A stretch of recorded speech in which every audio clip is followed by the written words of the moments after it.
Hi, I'm Baz. This is iSharpen. Welcome to the channel. If you're new here, thanks for subscribing.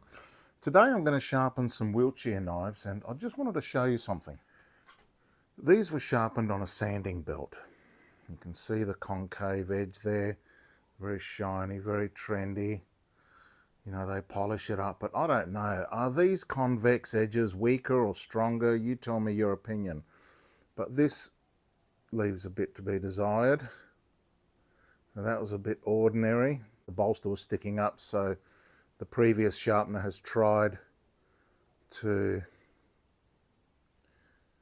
reshape that, but didn't really do a fantastic job. I'm going to send it over to the linisher.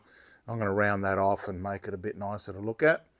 And then I'm going to put a beveled edge on there. And hopefully it won't look too odd, because what happens is these rounded edges are so large that some of that shine is still gonna come through. So I don't know. I'm not convinced that beveled edges on a knife are preferred, but if they are, you let me know and tell me why as well. So I'm off to the sander.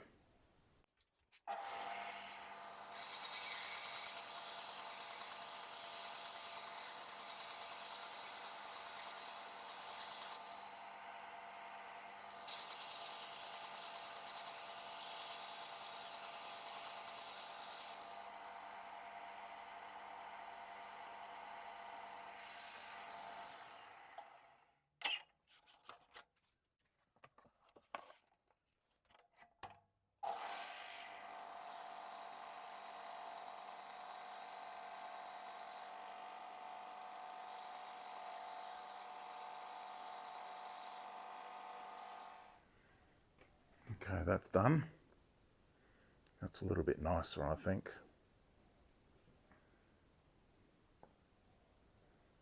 Round it off. Now I'll get to sharpening.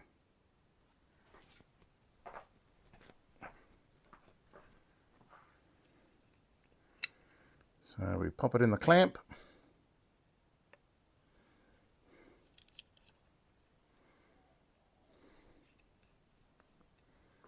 I've just faced my wheel again, because having an out of round wheel offends so many people. Don't want to have that, do we? Poor little darlings.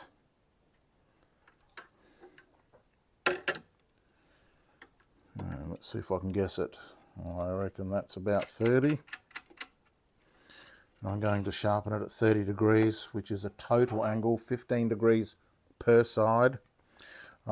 Because I faced my wheel, I better remeasure it. So now where am I down to? 228.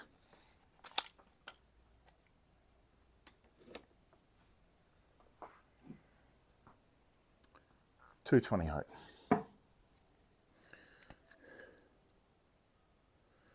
25, 230, 228. Change that to 15 degrees. And this is what that looks like.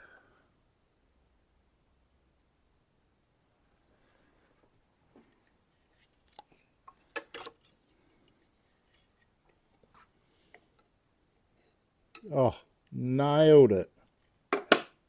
I'm getting used to it. I know where they line up on these knobs. So I make sure that that's all parallel and straight. And some of the old timers, or some of you who have been watching me for a while, know that I do tend to repeat myself quite often every video, and that's because new subscribers, this channel is primarily based on showing people who have either just purchased a Tormek or have a Tormek and not quite sure how to do the knife sharpening, how I do that. So these videos were originally meant for me. I wanted to record videos that I wished that I had when I started sharpening. So hopefully that's helping you. And by the look of my subscriber numbers, which are flying up, it may be useful to some of you as well. So that's why I keep repeating everything over and over again. But, you know, better than watching TV. So let's get straight into it.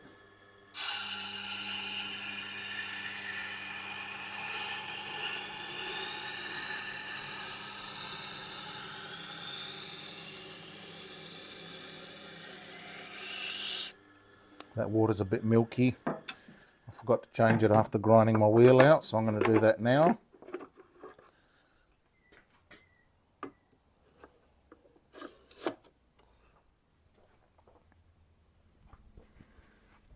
Okay, that's better.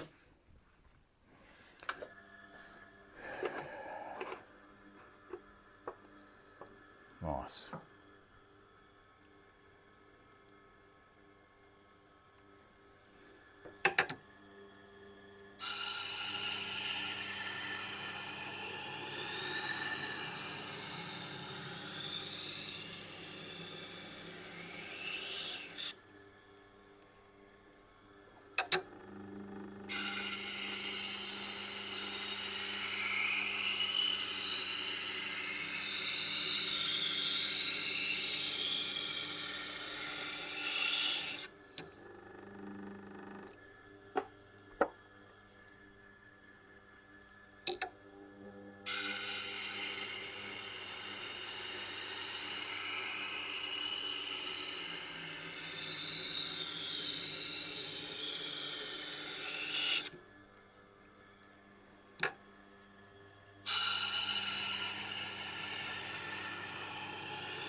Now, because this knife was previously sharpened as convex, then it's going to get a burr almost immediately because there's zero angle really. It just comes up to a point.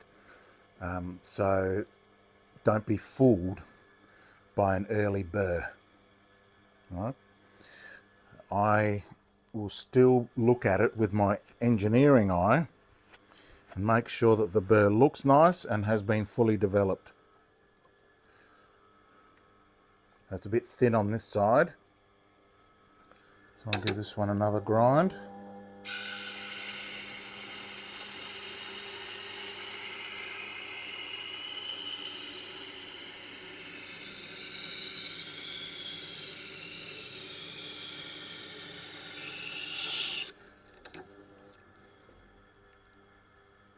One more.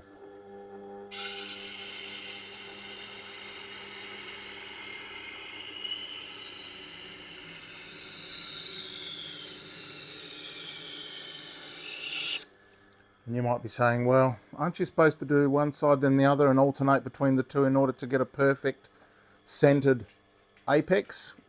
Yes and no. If you're starting with a flat edge, and by that I mean I've taken it over to the sander and I've sanded the whole edge and it's completely flat. Well, even then it may not be totally flat, it might be off on an angle. And also when I grind, sometimes my speed is different, sometimes my pressure is different. So each side will develop individually. And a knife is never going to be 100% even. Like I can see on this one here, it's already been over sanded in one area, which is causing a larger bevel, and under sanded in another area, which is causing a smaller bevel. So I'm going to have to try and account for that and try and slow down and speed up and see if I can get it all to be nice and even, or as even as possible. It doesn't have to be perfect.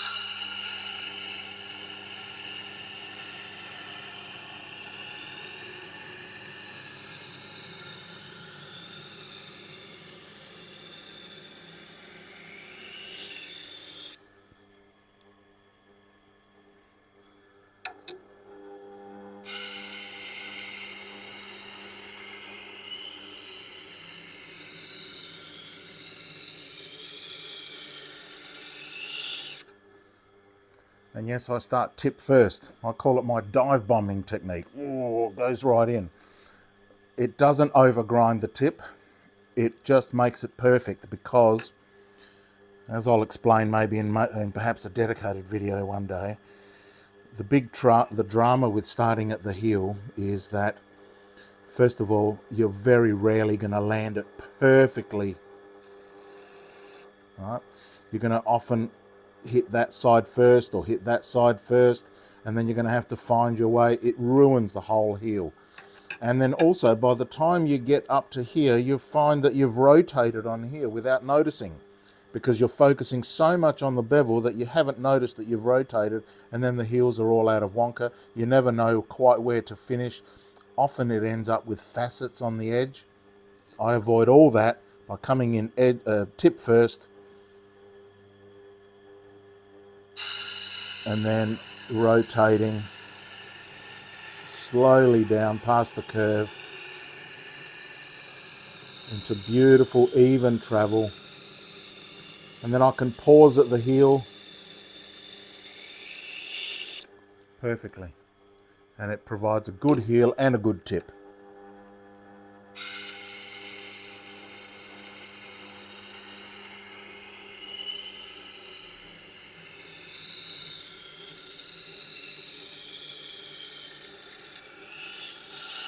So by starting at the heel, I first make sure that I'm at the correct angle. By rocking it a bit, make sure I'm on the flat.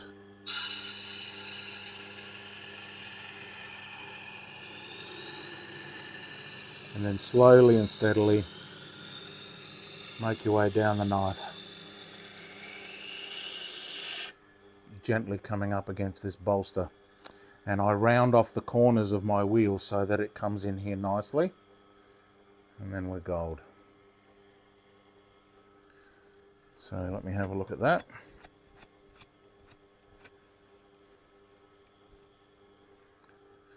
Needs a little bit more on this side.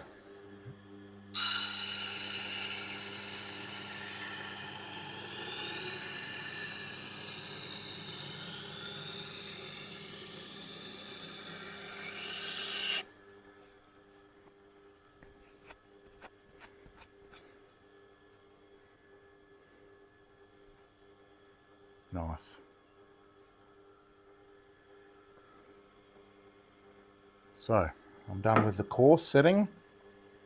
Now I'll move over to the 320 grit. And 320 means 1,000 on here because you can multiply this by 3 to get the final grade. This doesn't equal that. This times 3 equals that.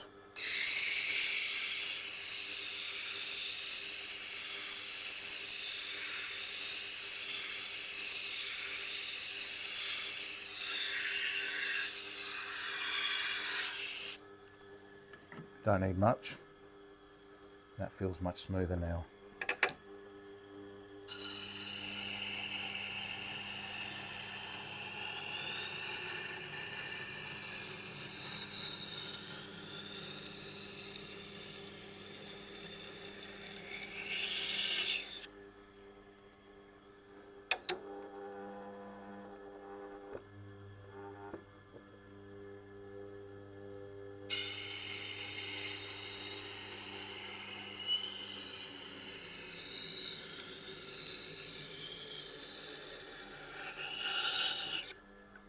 Couple of passes per side is all you need on the fine setting.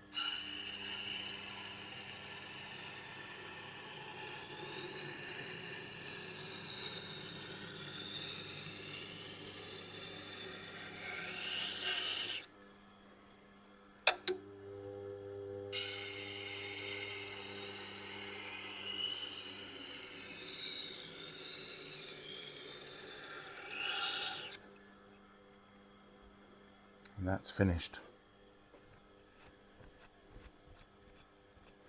Now one thing that does happen is that as I grind the knife it comes lower and lower, and so this heel now has a small little bump. I'll show you.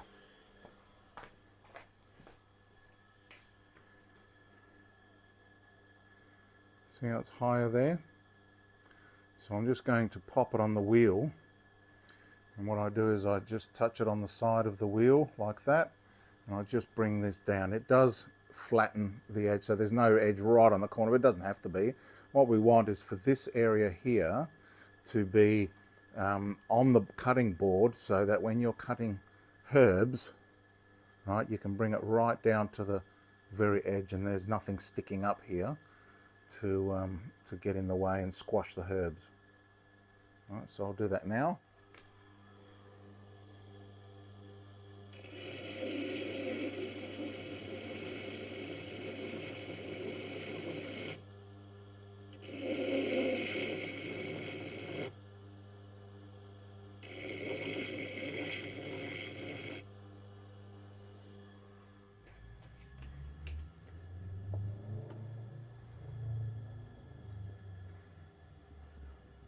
to the edge here. You see there's a bit of air gap under there, so maybe a little bit more, just right there.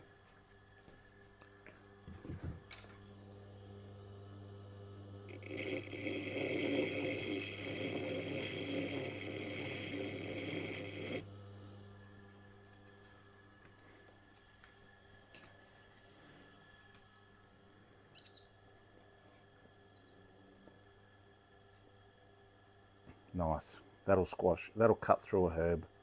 It may not be absolutely perfect. You can still see a little bit of air under there, but that's good enough. And you can see that it does encroach a little bit onto the edge right there, but you're not going to be cutting right on the back of the heel. You just want to bring it up to here so that when you're cutting herbs, you can bring it down and cut the herbs instead of just leaving a gap or squashing them or something like that. So that's perfect. So now we hone. So honing and stropping are slightly different procedures, but they essentially do the same thing. They remove the burr.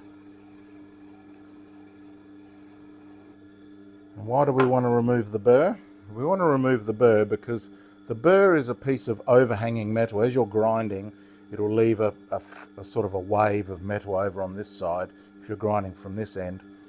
And what that burr does is if you don't take it off, it'll just wrap itself over the edge and get premature bluntness. So often when knives are sharpened by someone who doesn't really care, they will go blunt very quickly. And I've heard this complaint many times from chefs, and they say that after I give them back their knives, they last a lot longer. So it's pretty important to do this step. And so what this does is this removes the majority of the burr, but not all of it. This I will hone until it feels smooth on my nail. If I was to rub that on my nail now, it feels very rough and the burr is obvious. Once it gets smooth, it's not finished. There's still a little bit of remnant left over called the root of the burr, or some people call it the wire edge. And we've been taught that that wire edge must be removed, and that's what I use the kangaroo tail strop for. And I'll talk about that in a minute.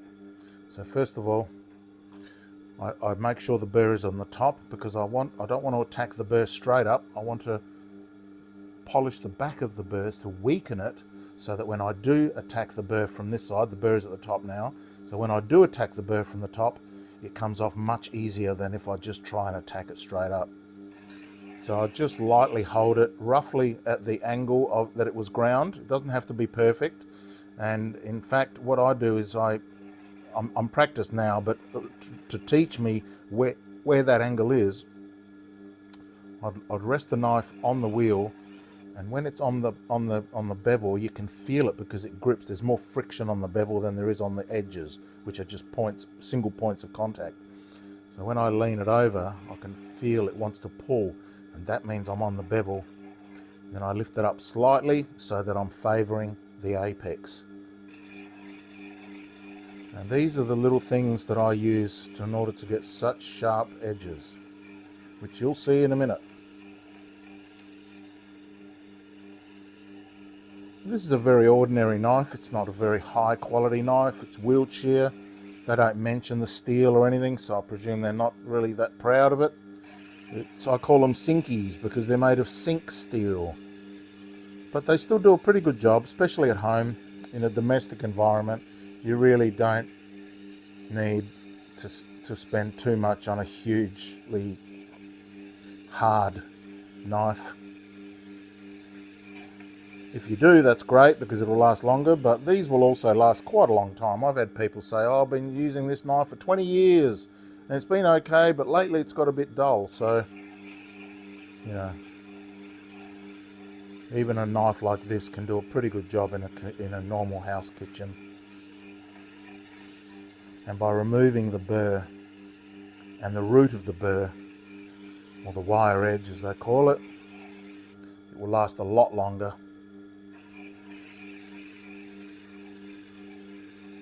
Because there's nothing to fold or squash down over that edge. You get nothing but a pure edge, which has been proven to last a lot longer than one with a burr. So let me test that.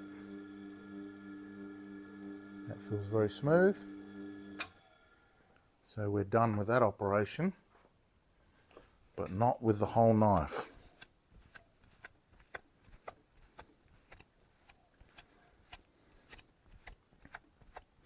And I'll prove to you the difference that a kangaroo strop makes by doing a before and after test. I'll show you in a minute.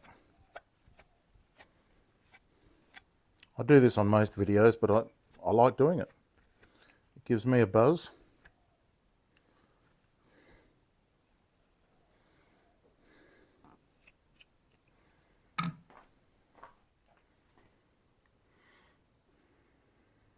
See, beautiful, nice, even tips, no facets there, all the way to the back. This is the bit that was a little bit overground here, so it's a bit, oh sorry, underground, so it's a bit fatter here. And see, thinner there, so the sanding is not always perfect. I don't like doing sanding, sharpening. I've tried it a few times on the linisher, but it's just, I mean, I'm not a pro at that. So, over to the kangaroo tail strop. Let's do a before and after test. So I use cigarette papers because they're very, very sensitive. So let's have a look and see what it's like before the strop, the kangaroo tail strop. Not bad. See how it's pushing the paper up? All right. That's because it's catching on that. And see, not real flash, not real good. So let's see if we can improve that. The reason I use a kangaroo tail strop is because of these ridges. See these ridges?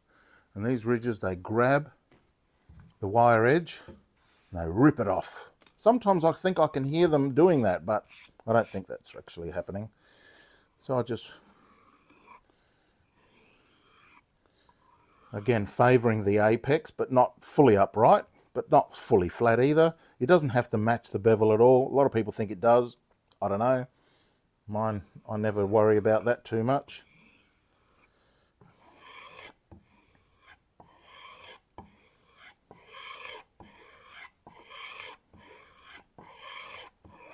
Dozen or so is all you need.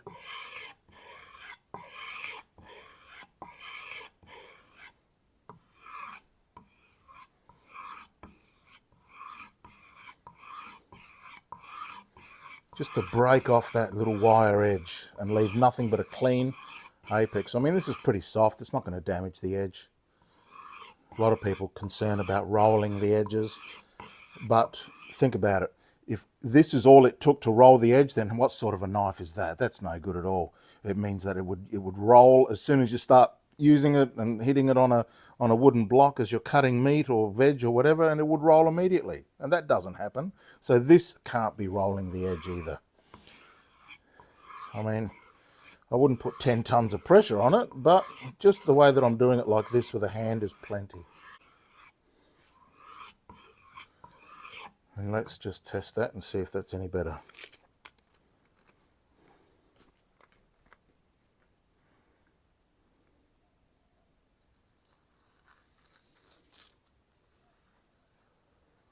Much cleaner. Still pushing a little bit.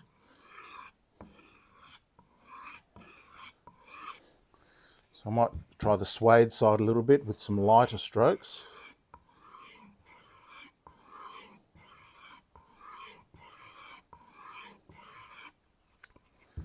And then just to clean up.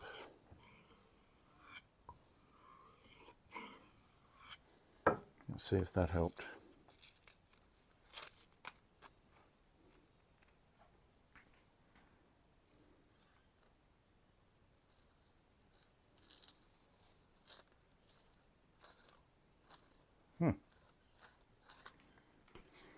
Try some more.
Still pulling a bit.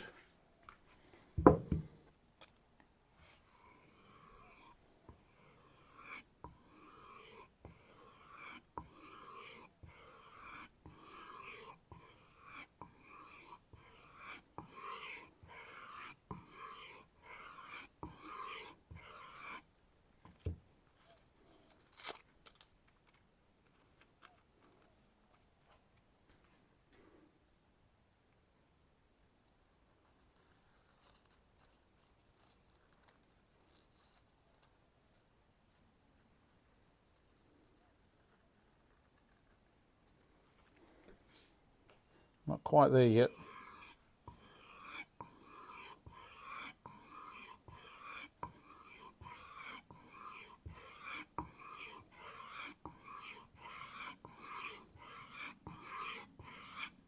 Let's try again on some ridges.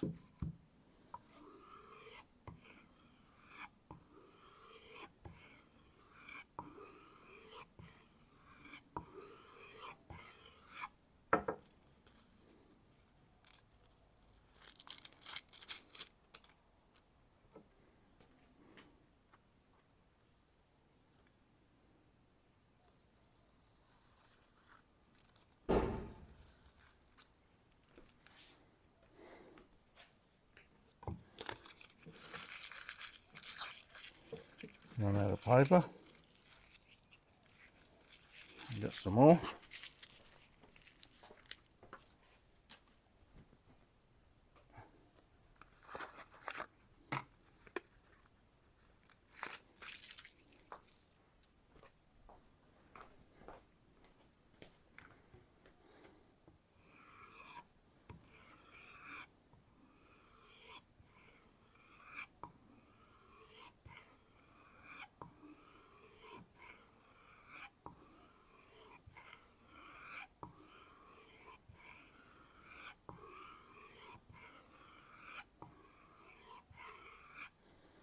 If it catches on the paper, it means the edge is not perfect yet. Could be that the wire edge is still there, or it may be I've overstropped.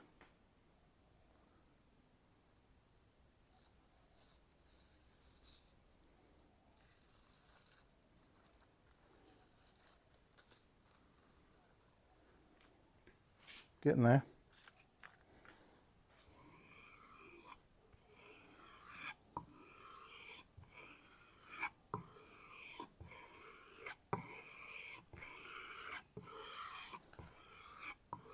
Sometimes with these less expensive steels, they can be a little bit more challenging. A Japanese knife or some high quality like a Wüsthof or a Schoen will clean up very quickly.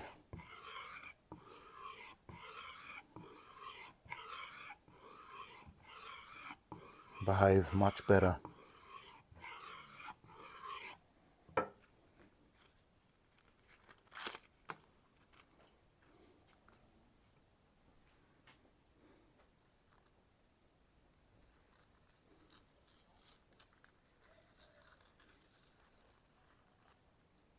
That was better.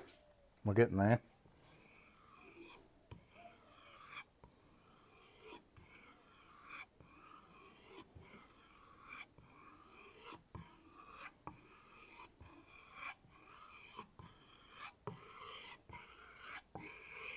It's better to creep up on it than to just sit there for 10 minutes hoping that it's all gone and then finally find that you've gone too far.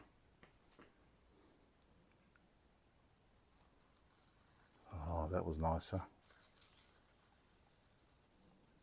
There you go. Wiltshire brand. Now this will go on to become a very useful knife for a long time. You can see some of that polished edge from the sander guy still there, but that bevel was also well pronounced and should go on to give them a long time service. All right, so that's it. If you enjoyed that, hit the like button. Where is it? Over here, like. And if you're not a subscriber yet, hit the subscribe button right here. That icon right there, that's the subscribe button. So hit that, join us, and you'll get lots more sharpening goodness. Thank you for visiting.